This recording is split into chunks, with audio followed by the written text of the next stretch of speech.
أشهد أن لا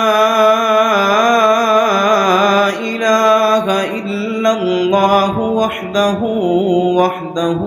لا شريك له وأشهد أن محمدًا عبده ورسوله صلى الله تعالى عليه وعلى آله وأصحابه وسلم. أما بعد فإن خير الحديث كتاب الله وخير الهدي هدي محمد صلى الله عليه وآله وسلم. وشر الأمور محدثاتها وكل محدثة بدعة وكل بدعة ضلالة وكل ضلالة في النار.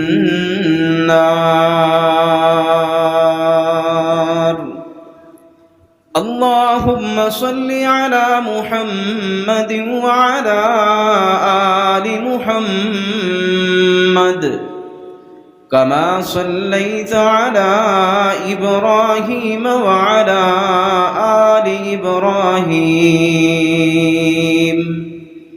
إنك حميد مجيد. اللهم بارك على محمد وعلى آل محمد كما باركت على إبراهيم وعلى آل إبراهيم إنك حميد مجيد.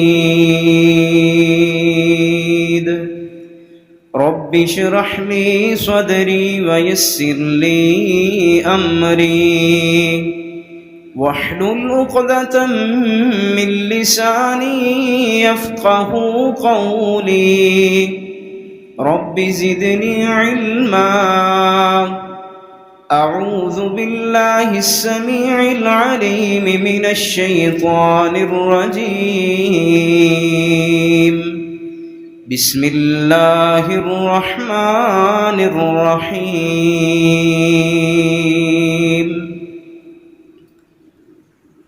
أرأيت الذي يكذب بالدين فذلك الذي يدع اليتيم ولا يحض على طعام المسكين. فويل للمصلين الذين هم عن صلاتهم ساهون الذين هم يراءون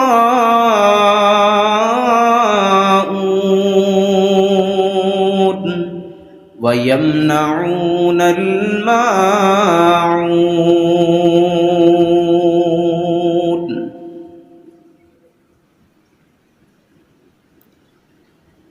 ہر قسم کی حمد و ثنا اللہ رب العزت کی ذات بابرکات کے لیے خاص ہے. انگنت لا تعداد بے حد و حساب درود و سلام سید الاولین والآخرین امام کائنات جناب محمد الرسول اللہ صلی اللہ تعالی علیہ وعلا آلہ واصحابہ وسلم کی ذات گرامی پر قرآن مجید کی آخری صورتوں میں سے 7 آیات پر مشتمل ایک سورہ مبارکہ جس کا نام سورۃ الماعون ہے، خطبہ مسنونہ کے ساتھ جس کی تلاوت آپ سماعت فرما چکے ہیں۔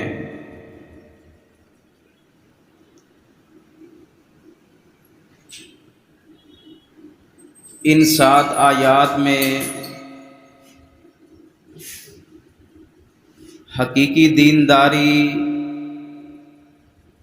اور رسمی دینداری کی اللہ رب العزت نے وضاحت فرمائی ہے۔ بلکہ رسمی دینداری ہی نہیں،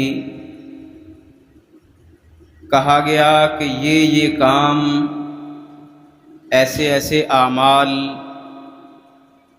جس شخص کے اندر پائے جاتے ہیں، گویا کہ وہ شخص دین اسلام ہی کا انکار کر رہا ہے۔ تو اس مختصر وقت میں نے اور آپ نے اپنی اپنی اصلاح کی کوشش کرنی ہے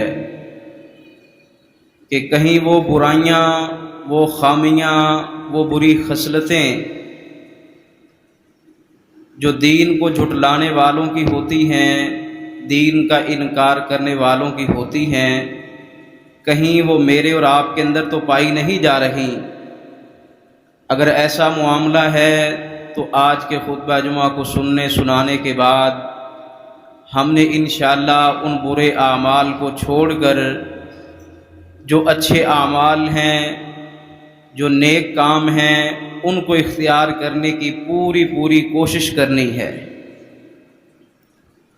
ارشاد ربانی ہے، اس سورہ مبارکہ کا آغاز کیا جا رہا ہے، فرمایا ارأیت، اے پیارے پیغمبر محمد الرسول اللہ صلی اللہ علیہ وآلہ وسلم، کیا آپ نے اس شخص کو جانا ہے، اس شخص کو دیکھا ہے؟ بھلا بتاؤ تو صحیح اس بندے کے بارے میں۔ ارأیت، رویت 2 طرح کی ہوتی ہے۔ رویت کہتے ہیں دیکھنے کو، ایک دیکھنا ہوتا ہے یہ سر کی آنکھوں کے ساتھ، ایک دیکھنا ہوتا ہے دل کی آنکھوں کے ساتھ۔ جیسے کوئی شخص کہتا ہے رأیت ھذہ الساعہ، میں نے یہ سامنے دیکھا گھڑی لگی ہوئی تھی۔ ایک شخص کہتا ہے رأیت زیدا اسدا، میں نے زید کو دیکھا شیر کی طرح۔ زید کو کیسے دیکھا؟ شیر کی طرح۔ اب اس کا یہ مطلب نہیں ہوتا کہ شیر کی طرح زید کی بھی کوئی دم ہے یا 4 پنجے ہیں یا خون خوار جانور ہے، بلکہ اس کا مطلب یہ ہوتا ہے کہ زید کے اندر میں نے شیر جیسی بہادری کو دیکھا ہے۔ یہ کہتے ہیں دل کی نظروں سے، نگاہوں سے کسی چیز کا جانچنا اور دیکھنا پرکھنا۔ تو نبی کائنات محمد رسول اللہ صلی اللہ علیہ وسلم سے حرف استفہام کے ساتھ اللہ رب العزت پوچھ رہے ہیں کیا آپ نے اس شخص کو دیکھا ہے؟ اس کا معنی ایک ہوتا ہے اخبرنی، مجھے بتاؤ تو صحیح، آپ اس بندے کو جانتے ہیں؟ ارأیت الذی یکذب بالدین، اس بندے کو آپ جانتے ہیں جو دین اسلام کا انکار کرنے والا ہے، دین اسلام کو جھٹلانے والا ہے؟ کیا آپ کو اس کی خبر ہے جو دین اسلام کا انکار کر دیتا ہے؟ بعض لوگ اس کا ترجمہ بیوم الدین کی طرح کا کرتے ہیں کہ اس سے مراد ہے کہ قیامت کے دن کو جھٹلانے والا شخص۔ صحیح اس کا ترجمہ قیامت کا دن نہیں بنتا، بلکہ قرآن مجید نے جہاں پر قیامت کے دن کا تذکرہ کیا ہے وہاں پر واضح طور پہ کہا ہے مالکی یوم الدین، فرمایا قیامت کے دن کا اللہ رب العزت ہی بادشاہ ہے۔ یہاں پر یوم کا لفظ نہیں ہے، تو اس سے پتہ چلا ارأیت الذی یکذب بالدین کا معنی یہ ہے کہ دین اسلام کو جھٹلانے والا شخص، دین اسلام کا انکار کرنے والا شخص، بعث بعد الموت، موت کے آنے کے بعد دوبارہ سے زندہ کیا جانا، یہ بھی اسلام کا، دین ہی کا بتایا ہوا ایک چوٹی کا عقیدہ اور نظریہ ہے۔ امام کائنات جناب محمد الرسول اللہ صلی اللہ علیہ وسلم سے اللہ رب العزت کہہ رہے ہیں بھلا مجھے بتاؤ تو صحیح اس بندے کے بارے میں، یا کیا آپ اس کو جانتے ہیں، وہ جو قیامت کے دن کا اور دین اسلام کا انکار کرنے والا ہے۔ آگے خود ہی پھر اس کے جوابات، اس کے اللہ رب العزت نے آگے علامتیں، اس کے اعمال اور اس کی حرکات و سکنات بیان کی۔ فرمایا فَذَلِكَ الَّذِي يَدُعُّ الْيَتِيمَ، جو دین کا انکار کرنے والا ہے نا، فَذَلِكَ، پس وہ تو یہی ہے جو آگے بیان ہونے لگا ہے، الَّذِي يَدُعُّ الْيَتِيمَ، جو یتیم کو دھکے دیتا ہے۔ یتیم کو کیا دیتا ہے؟ دھکے دیتا ہے، دھتکار دیتا ہے، پش کرتا ہے، یتیم کو تان زنی کرتا ہے، یتیم کا حق مار لیتا ہے۔ فَذَلِكَ الَّذِي يَدُعُّ الْيَتِيمَ، فرمایا دین اسلام کا انکار کرنے والا شخص، اس کی پہلی نشانی، اس کی پہلی علامت، اس کا برا کردار، اس کی بری خصلت یہ ہے کہ وہ یتیم کے حقوق کو پورا نہیں کر رہا ہوتا۔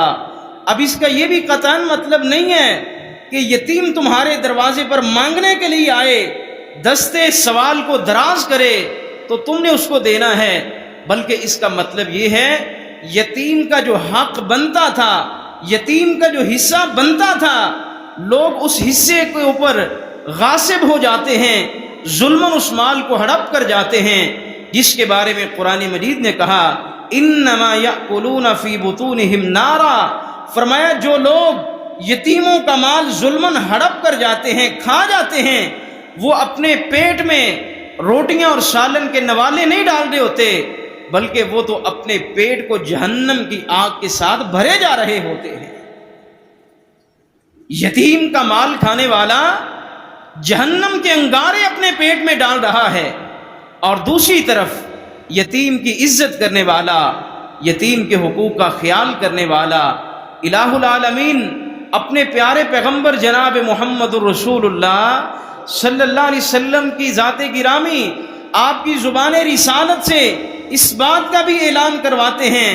آپ نے فرمایا جو یتیم کے ساتھ محبت کرتا ہے، یتیم کے ساتھ پیار کرنے والا ہے، یتیم کو عزت کی جگہ دینے والا ہے، فرمایا یتیم کی کفالت کرنے والا ہے، انا وکافل الیتیم، فرمایا کل قیامت کا دن ہوگا میں محمد صلی اللہ علیہ وسلم اور یتیم کی کفالت کرنے والا یوں جنت میں اکٹھے ساتھ جا رہے ہوں گے۔ یتیم کی کفالت کرنے والا امام کائنات علیہ السلام کے فرمایا ساتھ ساتھ محشر کے میدان میں ہوگا، اور یتیم کو دھکے دینے والا فرمایا گویا کہ دین اسلام کا انکار کر رہا ہے، اور ساتھ میں فرمایا اگر یتیم کا مال ہڑپ کر جاتا ہے، کھا جاتا ہے، تو اپنے پیٹ کے اندر جہنم کی آگ کو ڈالے جا رہا ہے۔ اس کی وجہ یہ ہے معاشرے کے اندر چند طبقے یا چند طرح کے لوگ ایسے ہوتے ہیں جو محتاج ہوتے ہیں، جو لوگوں کے محتاج ہوتے ہیں، ان میں سے جو سب سے زیادہ محتاج ہے کفالت کا وہ یتیم ہے۔ ایک مسکین ہوتا ہے، ایک فقیر ہوتا ہے، ایک یتیم ہوتا ہے۔ مسکین اور فقیر وہ ہوتے ہیں جو اپنا مال اور اپنا حق لینے پر قدرت رکھتے ہیں، طاقت رکھتے ہیں۔ یتیم وہ شخص ہوتا ہے معاشرے کا جس کا سن بلوغت کی عمر سے پہلے پہلے جس کے والد گرامی کا انتقال ہو جائے، اور وہ ہاتھ پاؤں مارنے کے باوجود اپنا حق لینے پر قدرت نہیں رکھتا، طاقت نہیں رکھتا، ہمت اس کے پاس نہیں ہوتی۔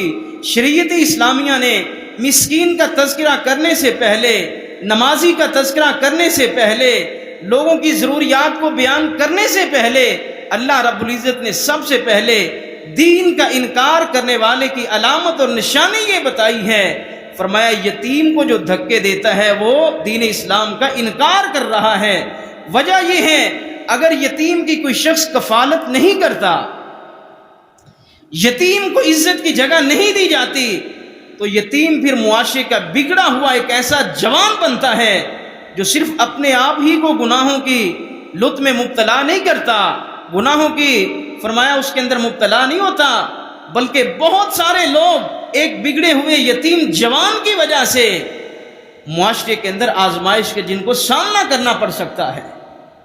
اور بہت دفعہ ایسے بھی ہوتا ہے اگر یتیم کی کوئی بہترین رہنمائی کرنے والا، اس کو گائیڈ لائن دینے والا، یتیم کی کفالت کرنے والا، اس کی تربیت کرنے والا شخص ذمہ داری کا مظاہرہ کر دے تو پھر بڑے بڑے یتیم ایسے بھی گزرے ہیں، پورے معاشرے ہی نہیں عالم اسلام کے اندر ان کی خدمات کے ذریعے اللہ نے انقلاب برپا کر کے لوگوں کو دکھایا ہے کہ یتیم کی اگر بہترین رہنمائی اور تربیت کر دی جائے تو یتیم معاشرے کا ایک بہترین لیڈر بھی بن سکتا ہے، یتیم معاشرے کا ایک بہترین رہنما بھی بن سکتا ہے. خود امام کائنات جناب محمد الرسول اللہ صلی اللہ علیہ وسلم بھی آپ کی تو ولادت سے پہلے ہی، آپ کی پیدائش سے پہلے ہی امام کائنات کے والد گرامی دنیا سے جا چکے تھے، مگر اللہ رب العزت نے ان کی اس انداز میں رہنمائی کی، امام کائنات پوری دنیا کے لیڈر بن کے پھر سامنے آئے کہ نہیں آئے. اور پھر اسی طرح امام بخاری علیہ الرحمہ بچپن کے اندر ہی ان کے باپ فوت ہو گئے. امام بخاری کی اساتذہ نے بہترین تربیت کی، رہنمائی کی. امام بخاری آج 1400 سال 1300 سال گزر جانے کے باوجود بھی آج بھی ہر خطیب کے خطبے میں زندہ ہیں، ہر مدرس کے درس کے اندر زندہ ہیں، ہر تدریس پڑھانے والے اور حدیث، فقہ اور تفسیر کی کتابیں پڑھانے والے اساتذہ کی زبانوں کے اوپر امام بخاری کا نام آج بھی گونجتا ہے، حالانکہ وہ بچپن کے اندر ہی یتیم ہو گئے تھے. اگر اچھی تربیت کی جائے تو معاشرے کے اندر یتیم بڑے بڑے ایسے لوگ گزرے ہیں جن کو اللہ رب العزت نے پوری دنیا کی رہنمائی کا ذریعہ بنا رکھا ہے. امام ابن حجر اسقلانی رحمہ اللہ بھی بچپن کے اندر یتیم ہو گئے تھے. فتح الباری جیسی عظیم بخاری کی شرح لکھی، بلوغ المرام جیسی حدیث کی کتاب لکھی، بے شمار اور بھی خدمات ہیں. اگر یتیم رہنماؤں کا تذکرہ کیا جائے تو الگ سے ایک لمبا وقت چاہیے. غرض کے بیان کرنے کا مقصد یہ ہے، اگر یتیم کی بچپن سے صحیح انداز میں معاشرہ رہنمائی شروع کر دے، کوئی شخص اس کی کفالت کر لے، اس کی ذمہ داری اٹھا لے، تو یتیم معاشرے کا ایک بہترین شخص، فرد، بلکہ معاشرے کا بہترین رہنما اور لیڈر بھی بن سکتا ہے. وگرنہ اگر یتیم کی کفالت نہ کی جائے تو معاشرے کا ایک بگڑا ہوا جوان بن کے سامنے آتا ہے جو بہت سے لوگوں کے لیے پھر آزمائش کا ذریعہ بن جاتا ہے. فَذَلِكَ الَّذِي يَدُعُّ الْيَتِيمَ، فرمایا دین اسلام کو جھٹلانے والا، دین اسلام کا انکار کرنے والا وہ شخص ہے جو یتیم کو دھکے دیتا ہے. پہلی نشانی کیا ہے؟ کیا ہے؟ یتیم کو دھکے دیتا ہے. آگے فرمایا وَلَا يَحُضُّ عَلَىٰ طَعَامِ الْمِسْكِينِ، دین کا انکار کرنے والا شخص وہ بھی ہے جو مسکین کو کھانا کھلانے کی ترغیب نہیں دیتا، مسکین کو کھانا کھلانے پر کسی کو ابھارتا نہیں ہے.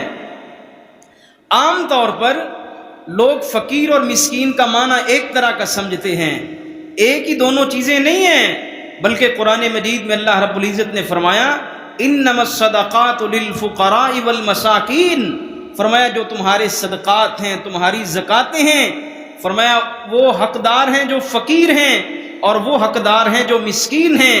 فقیر اور مسکین میں بنیادی طور پر تھوڑا فرق ہے. ایک وہ شخص ہے جس کے پاس ذریعہ آمدن ہے ہی کچھ نہیں، سورس آف انکم نتھنگ، کچھ بھی اس کے پاس کمائی کا ذریعہ نہیں ہے. وہ کوشش بھی کرے تو نہ اس کے گھر میں کوئی مال موجود ہے، نہ اس کی کوئی دکان ہے، نہ اس کے پاس کوئی جاب ہے، نہ کوئی ملازمت، نہ کوئی پیشہ، یعنی کمائی کا اس شخص کے پاس کوئی بھی ذریعہ ہوتا ہی نہیں ہے. جو شخص ایسے معاملات سے گزر رہا ہو اس کو کہتے ہیں فقیر. کیا کہتے ہیں؟ فقیر، جس کے پاس سرے سے کچھ بھی نہیں ہوتا. اور ایک وہ بندہ ہے جو کماتا تو ہے، جو دوڑ دھوپ محنت کر رہا ہے، ملازمت، پیشہ یا اس کا اپنا کاروبار، تجارت اس کے پاس موجود ہے. بہت سی کوشش کے باوجود، خون پسینہ بہانے کے باوجود اس شخص کے پاس اتنا مال نہیں ہوتا کہ اس کے گھر کی ضروریات پوری ہو سکیں. بقدر کفاف اس کے پاس مال جمع نہیں ہوتا. اگر ایک وقت کھانے کو اس کو میسر آ جاتا ہے تو دوسرے وقت کے کھانے کے لیے نہ اس کے پاس راشن ہے نہ اس کے پاس پیسے ہیں. یعنی کمائی تو کرتا ہے، کمائی تھوڑی ہے، کھانے والے زیادہ ہیں. خواہشات کی بات نہیں ہے، بات ضروریات کی ہو رہی ہے، وگرنہ خواہشیں تو کبھی بادشاہوں کی بھی پوری، ضروریات کی حد تک بھی اس کی ضرورتیں پوری نہیں ہو رہی. فیکٹری میں جانے کے باوجود، محنت مشقت دوڑ دھوپ کرنے کے باوجود اس کے پاس اتنا نہیں ہوتا بیوی بچوں کا صحیح طرح سے وہ پیٹ پال سکے، بقدر کفاف اس کے گھر میں رزق ہی پہنچ سکے. فرمایا یہ وہ طبقہ ہے جو مسکین ہے. جو کیا ہے؟ مسکین ہے. فقیر وہ جس کے پاس مال ہوتا ہی نہیں ہے. مسکین وہ، فقیر کے پاس تو مال ہوتا ہی نہیں. فقیر وہ ہوتا ہے جو کمائی تو کرتا ہے مگر اس کی ضروریات پھر بھی پوری نہیں ہوتی. فرمایا وَلَا يَحُضُّ عَلَىٰ طَعَامِ الْمِسْكِينِ. دین اسلام کا انکار کرنے والا ایک شخص وہ ہے جو مسکین کو نہ خود کھانا کھلاتا ہے نہ دوسرے کسی کو ترغیب دیتا ہے. ترغیب دینے کا ایک مطلب یہ بھی ہے، علامہ امین شنقیطی رحمہ اللہ نے اپنی تفسیر میں نقل کیا ہے کہ مسکین کو اگر کوئی بندہ صرف ایک وقت کا کھانا کھلانا چاہے تو کھلا سکتا ہے. ایک وقت میں کسی حاجی صاحب نے کھلا دیا، کسی چودھری صاحب نے کھلا دیا، شیخ صاحب اٹھے انہوں نے کھلا دیا. مسکین ایسا بندہ ہوتا ہے جو کمائی تو کر رہا ہے مگر مہینے بھر کا راشن اس کے پاس پورا نہیں ہوتا. ایک وقت میں کوئی بندہ کھانا کھلا دے گا، ہر روز کھانا کھلانا کسی بھی ایک بندے کے لیے مشکل ہو جائے گا، ایک مشقت والا کام بن جائے گا. ولا یحض، یحض کا مطلب ہے ترغیب دینا. ترغیب دینے کا ایک معنی یہ بھی ہے کہ کچھ لوگ آپس میں پیسے جمع کریں، مل کر کوشش کریں. یہ نہ ہو بس ایک ایک وقت کی روٹی دیتے جائیں اور وہ گدھا گری پر اتر آئے، وہ مانگنا شروع کر دے، لوگوں کے سامنے ہاتھ پھیلانا شروع کر دے. شریعت اسلامیہ نے گدھا گری کی کہیں بھی فضیلت نہیں بیان کی بلکہ مذمت بیان کی ہے. یحض کا اصل مطلب یہ ہے کچھ لوگ آپس میں پیسے جمع کریں، 2-2 4-4 ہزار 5-5 ہزار جمع کر کے وہ کچھ رقم جمع کریں اور مسکین کے لیے کسی ایسے کاروبار کا انتظام کر دیں، اس کو ایک ریڑھی لگوا دیں، چھوٹی کوئی چھاپڑی بنا دیں، یا اگر کوئی ہنر سیکھنا چاہتا ہے تو 6 ماہ کے اس کے گھر کا راشن کا انتظام کر کے اسے کسی درزی کے پاس بٹھا کر اس کو ہنر سکھا دیا جائے، کسی اور دکان پہ کسی ہنرمند شخص کے پاس بٹھا کے اس کو ہنر سکھا دیا جائے تاکہ 6 ماہ کے بعد وہ اپنے پاؤں کے اوپر خود کھڑا ہو سکے. یہ نہ ہو کہ زندگی بھر لوگوں کے سامنے وہ ہاتھ پھیلاتا رہے. وَلَا يَحُضُّ عَلَىٰ طَعَامِ الْمِسْكِينِ. فرمایا وہ شخص جو مسکین کی ضروریات کا خیال نہیں کرتا، نہ اس کو خود کھانا کھلاتا ہے نہ کسی کو ترغیب دیتا ہے. بھائی یہ بندہ ہمارے معاشرے کا پسا ہوا شخص ہے، یہ محتاج ہے، وقتی طور پر یہ آزمائش کا سامنا کر رہا ہے، ہم مل جل کر اس کی ضروریات کو پورا کر دیں. فرمایا جو شخص ایسا کرتا ہے، جو لوگوں کی ضروریات پورا کرنے میں لگ جاتا ہے، اللہ رب العزت پھر اس بندے کی ضروریات کو خود ہی پورا فرما دیتے ہیں. اور فرمایا جو مسکین سے منہ موڑتا ہے، یتیم کے مسکین کے متعلق نہیں سوچتا، ان کی ضروریات کا خیال نہ کرنے والا شخص، فرمایا ایسے ہی ہے جیسے وہ شخص دین اسلام کا انکار کرتا جا رہا ہے، تکذیب کر رہا ہے، جھٹلا رہا ہے. وَلَا يَحُضُّ عَلَىٰ طَعَامِ الْمِسْكِينِ. فرمایا مسکین کی ضروریات کا بھی خیال کریں، فقراء کا بھی خیال کریں.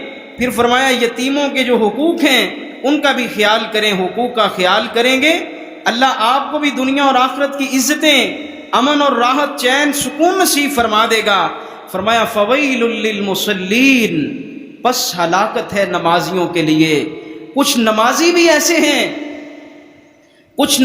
ایسے ہیں وہ نماز پڑھنے کے باوجود فرمایا دین کا انکار کر رہے ہوتے ہیں.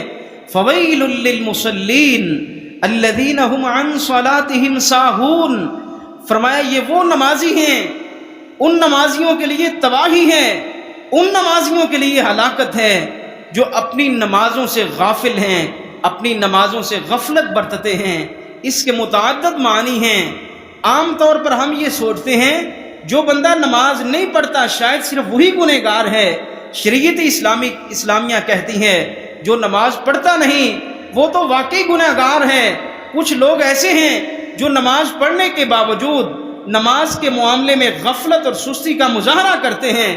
ان کی غفلت اور سستی ایسی ہوتی ہے وہ شخص بھی نماز پڑھنے کے باوجود گناہگار ہو جاتا ہے، وہ دین اسلام کی تکذیب کر رہا ہوتا ہے، انکار کر رہا ہوتا ہے۔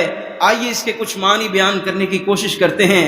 فویل للمصلین الذین هم عن صلاتهم ساہون، وہ جو اپنی نمازوں سے غفلت برتتا ہے وہ شخص دین اسلام کا انکار کر رہا ہے۔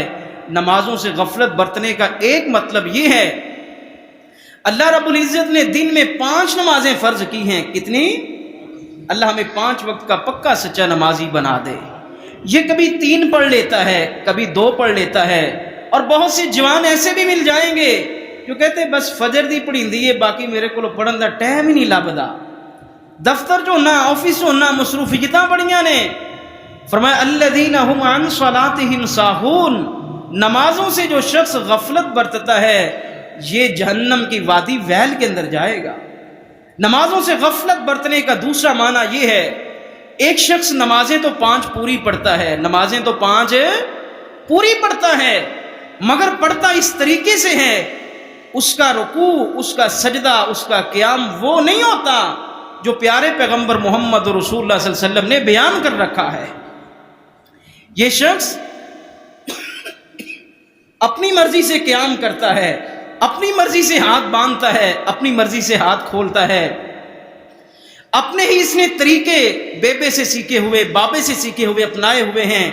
نبی پاک صلی اللہ علیہ وسلم کی نماز کی سنتوں کو زندہ کرنے کی یہ کوشش نہیں کرتا۔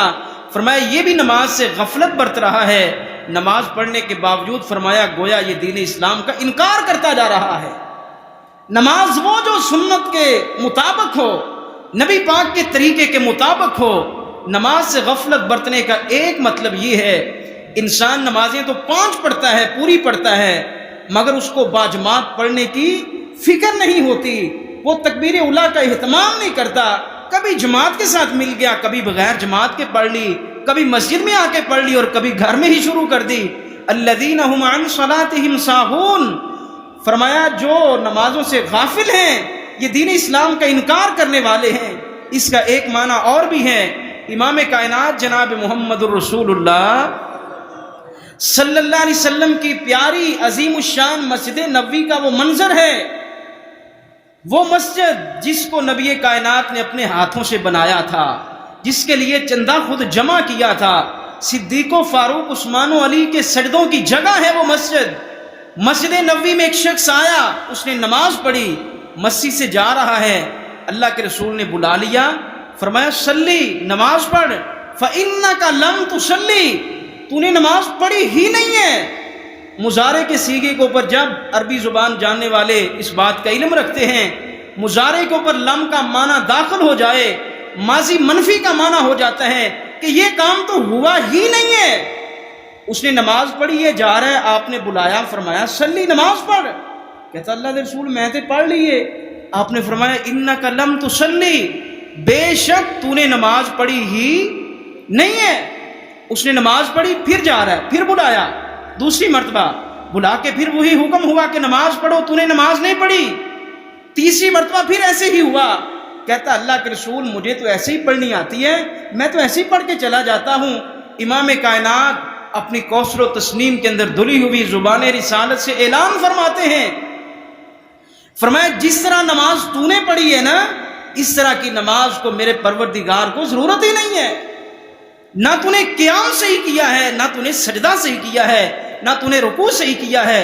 رکوع میں ہاتھ جہاں رکھنا تھا، کمر پشت جیسے ہونی چاہیے، سر جہاں پہ ہونا چاہیے، سجدے کی کیفیت میں صرف ناک زمین کے اوپر نہ لگے، انسان کی نماز ناقص ہے، سجدہ مکمل نہیں ہے۔ امام کائنات فرماتے ہیں جس طرح تو نے نماز پڑھی ہے نا، انک لم تصلی، بے شک تو نے تو نماز پڑھی ہی نہیں ہے۔ اس نماز کی پروردگار کائنات کو کوئی ضرورت نہیں ہے۔ اللہ ہماری نمازوں کا محتاج نہیں ہے، وہ تو ہمیں بخشنا چاہتا ہے، ہمارے اوپر رحم کرنا چاہتا ہے۔ اس نے اپنی بندگی کا ایک ہمیں طریقہ سلیقہ سمجھایا ہے، کہ نماز کو ایسے پڑھو، رکوع ایسے کرو، سجدہ ایسے کرو، قیام کی حالت میں یوں کرنا ہے، یہ دعائیں پڑھنی ہیں۔ بہت سے نمازی مسجد میں داخل ہوتے ہیں، 2 منٹ نہیں گزرتے وہ مسجد سے واپس بھی جا رہے ہوتے ہیں، منٹ 2 گزرے ہوتے ہیں، رکھتے ہیں وہ 4 پڑھ کے جا رہے ہوتے ہیں۔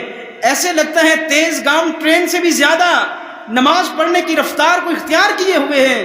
امام کائنات علیہ السلام فرماتے ہیں انک لم تصلی، بے شک تو نے نماز پڑھی ہی، فویل للمصلین الذین هم عن صلاتهم ساہون، تباہی ہے نمازیوں کے لیے، دین کا انکار کرنے والے ہیں وہ نمازی جو اپنی نمازوں سے غفلت برتتے ہیں۔ نماز کو اول وقت میں ادا کرنا، باجماعت ادا کرنا مردوں پر فرض ہے۔ جو جان بوجھ کے جماعت سے پیچھے رہتا ہے گویا کہ نماز سے غفلت برت رہا ہے۔ جو سنت کے مطابق نماز کو نہیں پڑھتا گویا کہ نماز سے غفلت برت رہا ہے۔ اللہ نے ایک دن میں 5 فرض کی، یہ 5 میں کمی کر کے کبھی 4 پڑھتا ہے، کبھی 3، کبھی 2، کبھی 1۔ اور افسوس کی بات یہ ہے کتنے ہی مسلمان ایسے مل جائیں گے جو بڑے دھڑلے سے بے باک انداز میں ببانگ آواز میں وہ اعلان کر رہے ہوتے ہیں، کہہ رہے ہوتے ہیں لے میں پچھلے روزیاں پڑھ لیاں سی تے ہن اگلے روزے آون گے نا پھر پڑھ لاں گا، باقی ساریاں میریاں وچ ہی آ جان گیاں، میں جمعہ نہیں پڑھدا، جمعے والے دن مسجد دے گلے وچ 500 پا کے نہیں آندا، اور جمعہ پڑھ کے اللہ کے اوپر کوئی احسان چڑھا رہے ہیں ہم، وہ اللہ کے اوپر ہمیں احسان کر رہے ہیں۔ لے میں 8ویں دن جمعے دا جمعہ پڑھ لینا، باقی ساریاں وچ ہی آ جاندیاں نے نا، باقی نہیں پڑھی دیاں۔ اور بعض لوگ کہیں گے میں بس فجر دی پڑھنا، باقی میں چونکہ دفتر ہونا کماں وچ مصروف ہونا میں تو نہیں پڑھی دیاں۔ قرآن کہتا ہے فویل للمصلین الذین هم عن صلاتهم ساہون، ایسے نمازیوں کے لیے تباہی ہے، ہلاکت ہے۔ اور ایسے نمازی گویا کہ سرے سے ہی دین اسلام کا انکار کر رہے ہیں، دین کو جھٹلا رہے ہیں۔ ایک ہے رسمی دینداری، ایک ہے حقیقی دینداری۔ حقیقی دینداری کی نشانی یہ ہے کہ انسان یتیم کے حقوق کا خیال کرنے والا ہے، مسکین کو کھانا کھلانے کے متعلق وہ لوگوں کو ترغیب بھی دیتا ہے، خود بھی کوشش کرتا ہے، بلکہ صرف کھانے کے متعلق ہی نہیں، مستقل پیمانوں پر مستقل مزاجی کے ساتھ مسکین کو وہ پسی ہوئی زندگی، محتاجگی کی زندگی سے نکالنے کی کوشش میں رہتا ہے۔ یہ شخص حقیقی دیندار ہے جو نماز کو اول وقت میں پڑھتا ہے، بعد جماعت پڑھتا ہے، تکبیر اولیٰ کے ساتھ پڑھتا ہے، ہر روز 5 کی پابندی کرنے والا ہے، اور ساتھ میں سنت طریقے کو اختیار کیے ہوئے ہیں۔ ان سب کے بعد فرمایا وہ لوگوں کو دکھانے کی نماز نہیں پڑھتا۔ بعض لوگ کوئی دیکھ رہا ہے تو بڑی لمبی نماز شروع کر دیں گے۔ ہمارے وہاں ڈیفینس میں بھٹا چوک کے علاقے جہاں میں رہتا ہوں، وہاں ڈیفینس کے ایک سرکاری خطیب نے مجھے یہ بات بتائی، کہتا ہے دیہاتوں سے کچھ ایسے فقیر مسکین لوگ رمضان کے مہینے کے آخری عشرے میں خاص طور پر جب لوگ اعتکاف بیٹھے ہوتے ہیں، ڈیفینس ایک پاکستان کا سب سے زیادہ پوش ایریا ہے، امیر ترین لوگوں کے رہنے کی جگہ ہے، کہتا ہے ایسے لوگ جب اعتکاف میں بیٹھے ہوتے ہیں نا، دیہاتوں سے کچھ فقیر آ جاتے ہیں، ڈیفینس کی مسجد میں نماز شروع کرتے ہیں، جہاں کسی بندے کا دیکھ لیتے ہیں بھی بندہ تھوڑا پرسنالٹیڈ ہے شکل سے، اس کا لباس، اس کا حلیہ، فرمایا اس کے خیمے کے پاس کھڑے ہو کے نا لمبے لمبے نفل پڑھنا شروع کر دیں گے۔ وہ قاری صاحب کہتے ہیں کئی مرتبہ میں نے نوٹ کیا وہی شخص بعد میں اگر فرض نماز بھی پڑھ رہا ہے نا تو ٹرین کی رفتار سے بھی تیزی میں وہ نماز سے گزر جاتا ہے۔ کوئی دیکھ رہا ہے تو نماز لمبی کر دی بھی میرے نال کو حسن سلوک ہو جائے گا، میرے نال کو تعاون ہو جائے گا، دیکھنے والا کہے گا بھی بڑی لمبی نماز پڑھدا ہے۔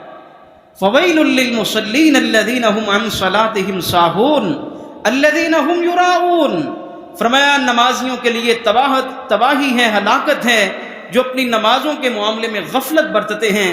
الذین هم یراؤون، اور وہ لوگ جو ریاکاری کرتے ہیں، لوگوں کو دکھاوے کی نمازیں پڑھتے ہیں، ایسے لوگوں کے لیے بھی تباہی ہے، ہلاکت ہے۔ بڑے بڑے لوگ نمازیں تو پڑھتے ہیں بس لوگوں کو دکھانے کے لیے۔ قاری صاحب مسجد میں موجود ہیں، بچے نماز پڑھیں گے، قاری صاحب اپنے گاؤں چھٹی چلے جائیں، بچے سمجھتے ہیں نمازوں سے ہمیں بھی چھٹی ہو گئی ہے۔ قاری صاحب دیکھ رہے ہیں نماز پڑھی ہے، قاری صاحب نہیں دیکھ رہے نماز نہیں پڑھی۔ باپ گھر میں ہے تو اولاد نماز پڑھ رہی ہے، باپ اپنے کام پہ چلا گیا، مہینہ اولاد نماز کے قریب ہی نہیں جاتی۔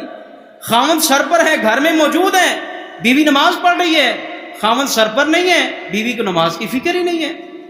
الذین هم یراؤون، صرف نماز کے معاملے میں ہی ریاکاری سے نہیں بچنا، بلکہ جتنے بھی اعمال ہیں شریعت اسلامیہ نے تو ریاکاری سے بچنے کی اتنی سخت ترغیب دی ہے۔ امام کائنات جناب محمد رسول اللہ صلی اللہ علیہ وسلم نے جہنم اور جہنم کے حوال بیان کیے۔ سب سے پہلے جس شخص نے جہنم کا ایندھن بننا ہے اس کا تذکرہ فرمایا۔ جہنم میں جانے والا سب سے پہلے فرعون ہوگا؟ نہیں۔ قارون ہوگا؟ نہیں۔ اللہ کے دین کا کوئی دشمن، باغی، رسول اللہ کی جان کا دشمن نہیں۔ فرمایا سب سے پہلے جن لوگوں نے جہنم کے اندر جانا ہے وہ نمازیں بھی پڑھتے ہوں گے، صدقات و خیرات بھی کرتے ہوں گے، زکوٰۃ بھی ادا کرتے ہوں گے، وہ نیکیوں کے اندر حصہ تو لیتے ہوں گے، مگر ان کا حصہ اللہ کی رضا کے لیے نہیں ہوگا، ان کا حصہ اللہ کی رضا کے لیے نہیں ہوگا۔ وہ تو صدقہ اس لیے کرتا تھا لوگ آکھن اے بڑا پیسے والا ہے۔ ابھی تازہ رمضان گزرا ہے، آپ نے بھی دیکھا ہوگا لوگ غریبوں کی غربت کا مذاق اڑاتے ہیں، لائنیں لگوا کے دھوپ میں سارا دن کھڑا کر کے، شام کو کیا مل رہا ہے؟ 70-80-100 روپے کے بریانی کی پلیٹ مل رہی ہے۔ بس لائنیں اس لیے لگوائی گئیں لوگوں کو پتا چل جائے بھی چودھری صاحب بڑے پیسے والے نے، اس کا بڑا کاروبار ہے، یہ اللہ کے راستے میں بڑھا دیتا ہے، یہ بڑا سخی ہے۔ حتیٰ کہ افسوس کا مقام تو یہ ہے، لوگ بعض مسجدوں میں نے دیکھا ہے پنکھا لگواتے ہیں نا، ان تھلے 3 پشتاں دے نام لکھ کے مسجد میں پنکھا لگواتے ہیں تاکہ لوگوں کو پتہ لگتا رہے فلانے چودھری صاحب نے پنکھا لوایا ہے۔ شریعت کہتی ہے صدقہ ادا کریں، زکوٰۃ ادا کریں، لوگوں پر خرچ کریں، یا اللہ کے راستے میں آپ دے رہے ہیں، آپ جس ہاتھ سے دے رہے ہیں آپ کے دوسرے ہاتھ کو بھی اس بات کا علم ہے۔ یہ جو اس طرح رمضان میں افطاریاں کروانا ٹھیک ہے، درست کام ہے، جائز ہے، نیکی کا کام ہے، مگر میں نے دیکھا ہے عموماً یہ دیکھنے کو ملا ہے جو لوگ افطاریاں کرواتے ہیں بلاندے کنوں نے؟ محلے کا جڑا سب تو امیر بندہ ہے، جڑا چودھری صاحب ہے، نمبردار ہے، آپ نے فلاں دن افطاری رکھی تھی اب کینسل کیوں کی ہے؟ اس واسطے کینسل کی ہے چودھری صاحب جڑے نا وہ سفر تے جا رہے ہیں، جدو واپس آؤں گے ادو افطاری کراواں گے۔ جس کے گھر میں پہلے ہی اللہ نے وافر دیا ہوا ہے اس کو افطاری کروانے کا زیادہ ثواب ہے کہ غریب پر خرچ کرنے کا زیادہ ثواب ہے؟ اور یہ پھر لائنیں لگوا کے 50-60 کی ہر روز بریانی بانٹنے سے بہتر ہے آپ 1,00,000-2 لاکھ سے کسی کو اکٹھا دے کے اس کے کاروبار کا انتظام کر دیں، جیسا کہ میں نے پیچھے بیان کیا وَلَا يَحُضُّ عَلَىٰ طَعَامِ الْمِسْكِينِ کی تفسیر میں، آپ 1,00,000-2 لاکھ کسی غریب کے اوپر خرچ کر کے اس کو چھوٹی موٹی دکان بنا دیں، اس کو رکشہ خرید دیں تاکہ وہ مستقل پیمانے پہ ہو سکتا ہے سال کے بعد جیسے آج آپ خرچ کر رہے ہیں آپ کسی کو کاروبار کروائیں، اگلے سال ہو سکتا ہے وہ مزید 2 بندوں کو کاروبار کروانے کے اہل ہو جائے۔ الذین هم یراؤون، وہ لوگ جو ریاکاری کرتے ہیں، لوگوں کو دکھانے کا کام کرتے ہیں، فرمایا یہ بھی دین اسلام کا انکار کرنے والے ہیں۔ فویل للمصلین الذین هم عن صلاتهم ساہون الذین هم یراؤون ویمنعون الماعون، فرمایا وہ لوگ جو عام برتنے کی چیزیں ایک دوسرے کو نہیں دیتے، ضرورت کی چیزیں ایک دوسرے کو نہیں دیتے۔ دنیا کے اندر رہتے ہوئے ہر انسان کو دوسرے کے ساتھ مطلب پڑ سکتا ہے، کام پڑ سکتا ہے، مگر یہ نہیں ہے کوئی غریب کسی چیز کو وقتی طور پر ادھار آپ سے لینے آ جائے تو آپ اپنے ماتھے کے اوپر تیوڑیاں ہی چڑھاتے نہ رکیں، ناک کو بل دیتے ہوئے نہ رکیں، لے تسی ساڈا بوا ہی ویکھ لیا ہے، روز ساڑھے بوئے تے آئے کھڑے جے۔ بعض لوگ بڑے ڈھیٹانہ انداز میں ڈھیٹ بن کے وہ مجلس میں بیٹھے بتا رہے ہوتے ہیں لے میں جدوں دی موٹر سائیکل لئی ہے نا آج تک موٹر سائیکل دی چابی کسی نے وہائی نہیں دی، میرا موبائل اس سے تو آج تک میں نے نہ کسی کو فون کروایا ہے نہ میں نے کروانا ہے، باقی گلاں ٹھیک نے، میں نہ کدی کسی نے گڈی دیتی ہے نہ موبائل دیتا ہے تے نہ پرس ہی میں کدی کسی نے کچھ ہے دیتی ہے، روپیہ پیسہ نہ میں ادھار دیتا ہے نہ میں کدی مجھے خرچ کیتا ہے نہ ہی میں کرنا ہے۔ شریعت کہتی ہے وَيَمْنَعُونَ الْمَاعُونَ، جو شخص عام برتنے کی چیزیں ضرورت پڑنے پر بھی کسی کو نہیں دیتا فرمایا ایسے ہے جیسے وہ دین اسلام کا شخص انکار کر رہا ہے. کیا کر رہا ہے؟ دین کا انکار کر رہا ہے، دین کو جھٹلا رہا ہے. ضرورت پڑنے پر آپ کے دروازے سے کوئی ایک پلیٹ لینے آ جائے، کوئی نمک لینے آ جائے، کوئی مرچ لینے آ جائے، کسی کو ضرورت ہے واقعی اوریجنل، وہ محتاج ہے وقتی طور پہ، موٹر سائیکل کی ضرورت ہے، گاڑی کی ضرورت ہے، اس کو وقتی طور پر یہ چیزیں مہیا کرنا آپ کے اوپر لازم اور فرض ہے. یہ حقیقی دینداری کی نشانی ہے. محتاج کی، مسکین کی، ضرورت مند کی ضرورت کو وقتی طور پر پورا کیا جائے.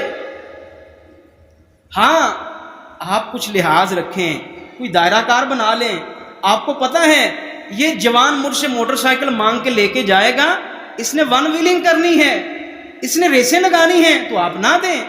اگر آپ کو پتہ ہے اس نے ایک پیشنٹ کو فوری طور پہ ہسپتال تک پہنچانا ہے، یا اس کو کوئی ایسا ایمرجنسی کا واقعی کام پڑ گیا ہے، وہ ایسے چسکے پورے نہیں کرتا، خواہشیں پوری نہیں کرتا، وہ وقتی طور پہ محتاج ہے، اس کو ضرورت ہے، پھر آپ کو اس کو موٹر سائیکل دینا ضروری ہے.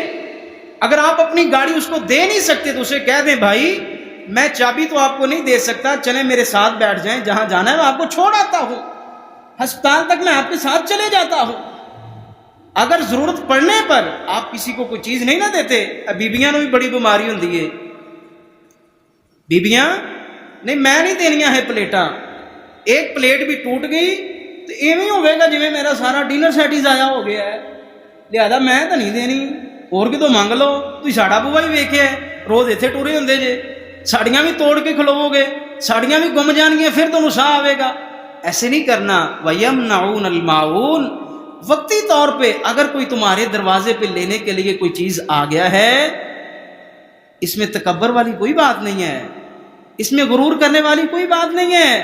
یہ اللہ کا تمہارے اوپر کرم ہے کہ اس نے تمہیں اس قابل بنایا ہے کہ کوئی تمہارے دروازے سے ضرورت پوری کروانے کے لیے پہنچا ہے. اور وگرنہ یار جڑا اتنے باہر روڈ تے جتیاں پالش کر رہا ہے تے ساڈے اندر وچ کی فرق ہے؟ اور جڑا ریڑھی تے بیٹھا بیچارہ دھوپے بہ کے فروٹ ویچن ڈیا ہے، اندے بھی دو ہی ہاتھ نے، دو ہی پیر نے، ساڑی طرح دا منہ متھا نک کے، اودے بھی دو ہی کان نے. مگر یہ اللہ رب العزت کی تقسیم ہے، کسی کو دے کے آزماتا ہے اور کسی سے لے کے اللہ رب العزت آزما رہا ہے. آپ کے دروازے پہ کوئی آ جائے، خود بھی ایسے بنے کہ دروازے پہ آیا ہوا کوئی سائل خالی نہ لوٹ کے جائے. اپنی اولادوں کی بھی تربیت ایسی کر جائیں کہ ہمارے دروازے پہ کوئی محتاج مسکین آ جائے تو وہ خالی ہاتھ واپس نہ جائے، ٹوٹا ہوا دل لے کے نہ جائے. میں نے ایک جگہ پر ایک واقعہ پڑھا، ایک امیر گھر کی خاتون جن کے گھر میں اللہ رب العزت نے ہر چیز وافر مقدار میں دے رکھی تھی، اپنے بیٹے سے ایک دن کہنے لگی بیٹا گلی کی نکڑ پر وہ جو ایک ہمارے ہمسائے ہیں نا ان کے گھر جاؤ اور وہاں سے نمک مانگ کر لاؤ. کیا لے کے آؤ؟ کی لے کے آؤ؟ تسی بھی کھاندے جے کہ نہیں کھاندے؟ سالٹ لے کے آؤ، نمک لے کے آؤ. بچہ چھوٹی عمر میں وہ حیران پریشان، اماں میں نمک کو نہ کروں، ساڑا مار کچن بھریا پیا ڈبیاں چ نمک وادھو پیا ہے، ہمارے گودام میں بھی نمک پڑا ہوا ہے، اماں ان کے گھر کا نمک ہم نے کیا کرنا ہے؟ وہ تو بیچارے غریب محتاج سے ہیں، وہ تو اکثر ہمارے دروازے پہ چیزیں مانگنے کے لیے پہنچے ہوتے ہیں، اور نمک جیسی وہ کم قیمت چیز میں ان کے دروازے سے لینے جاؤں؟ کھانے پینے کی تمام اشیاء میں میرے خیال میں سب سے سستی چیز نمک ہی ہے، ایویں ہے کہ نہیں؟ تے دعائیں کرتے رہا کرو بھی گورنمنٹ کتے نمک دا نوٹس نہ لے لوے، نہیں تو پھر بڑا اوکھا ہو جائے گا کام. نمک سب سے سستی چیز ہے. پاکستان کو اللہ نے وافر مقدار میں جو معدنیات دی ہیں ان میں نمک کے اللہ نے بے شمار لمبے چوڑے سلسلے ذخائر دیے ہوئے. اماں میں ان کے گھر سے نمک کیوں لینے جاؤں؟ ہمارے تو کچن میں پڑا ہوا ہے، گودام میں پڑا ہے. اماں یہ کوئی مہنگی چیز ہے یا کوئی ایسی چیز ہے جو ابھی بازار سے ملے گی نہیں، میں کیوں لینے جاؤں؟ ماں نے کہا پتر چنگیاں ماواں جدو تربیت کرن، ماں کہہ رہی ہے بیٹا وہ ہمارے گھر سے چیزیں لینے آ جاتے ہیں، اللہ نے وقتی طور پہ ان کو آزمائش میں مبتلا کر رکھا ہے. میرا وہاں سے نمک منگوانے کا مقصد اصل میں یہ ہے وہ تو ہمارے گھر سے بہت سی چیزیں لے جاتے ہیں، ہم نے کبھی ان کے گھر سے کوئی چیز نہیں لی. آپ نمک لینے جائیں گے نا، دوبارہ ان کو ضرورت پڑی تو وہ ہمارے گھر سے خوشی خوشی کے ساتھ چیز لینے عام پہنچیں گے. اچھی ماں ایسے تربیت کرتی ہے. وگرنہ کئی ماما